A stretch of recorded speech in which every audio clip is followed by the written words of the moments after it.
Ms Patten.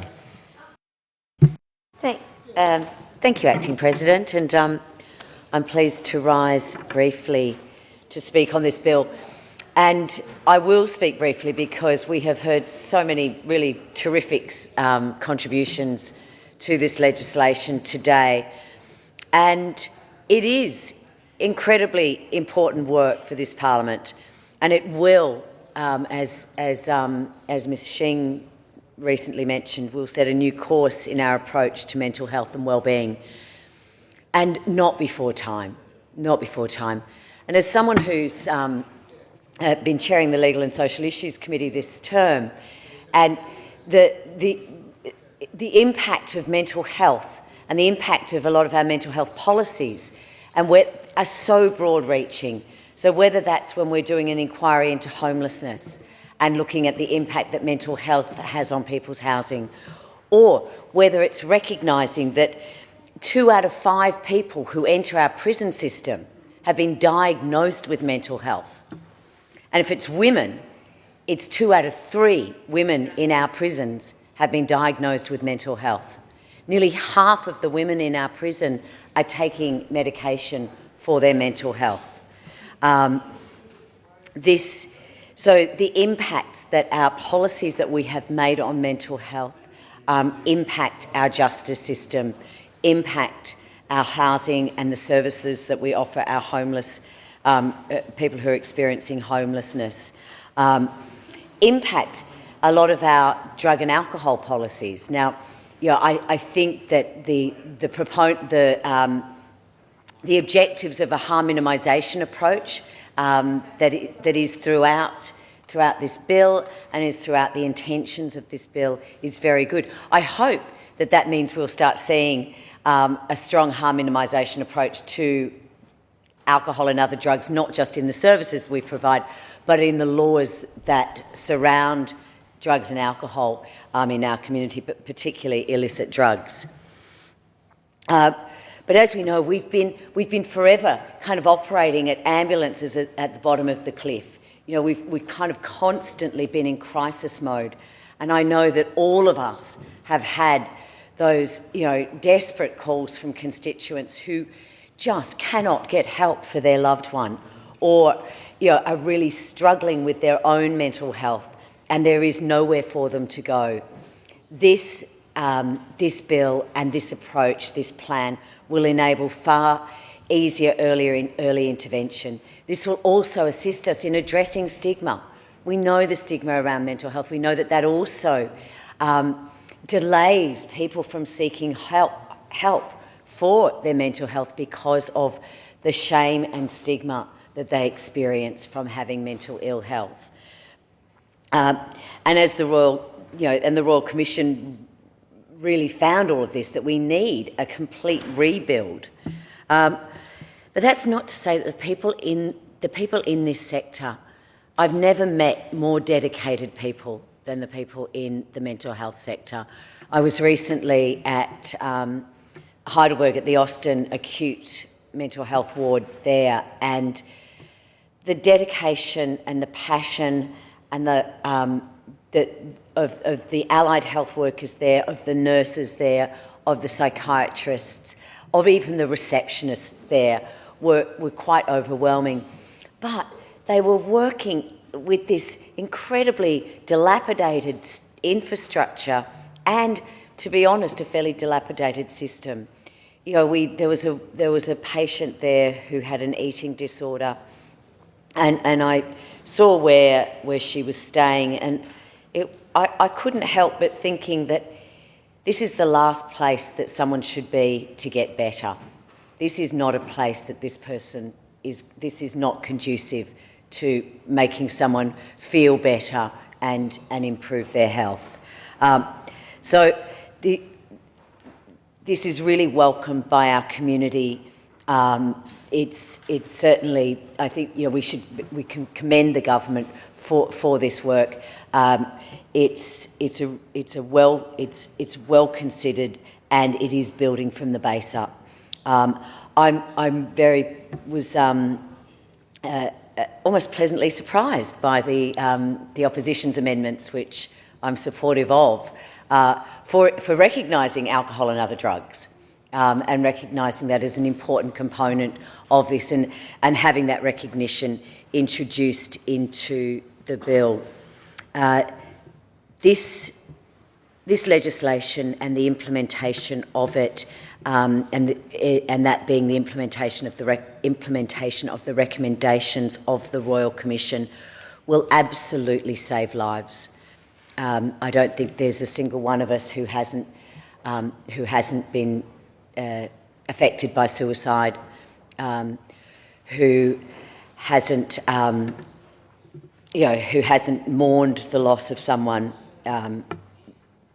because of mental ill health, and because of the fact they were not able to get the help that they needed when they needed it. So I think this legislation is it creates a vision for what a compassionate mental health system can look like. Something that's responsive, something that's flexible, something that recognises that it's people-centric, and having people with lived experience so crucial to the system, and to the checks and balances of this legislation is incredibly important. One area that was remarked to us, and I thank everyone who spoke to me, whether that was Professor McGorry or the College of Psychiatrists or HACSU or even the individuals in my community who wrote to me. I'm very grateful for all of the people who spoke to my office and who I met with as part of our consultation on this. But to that end, there were a number of concerns raised to me by the Nurses and Midwives Union and the Health and Community Services Union, and this led us to drafting a series of amendments. I'm just wondering if we could circulate those amendments now. Yes, please. Thank you, Ms Patten. If we could have those amendments circulated.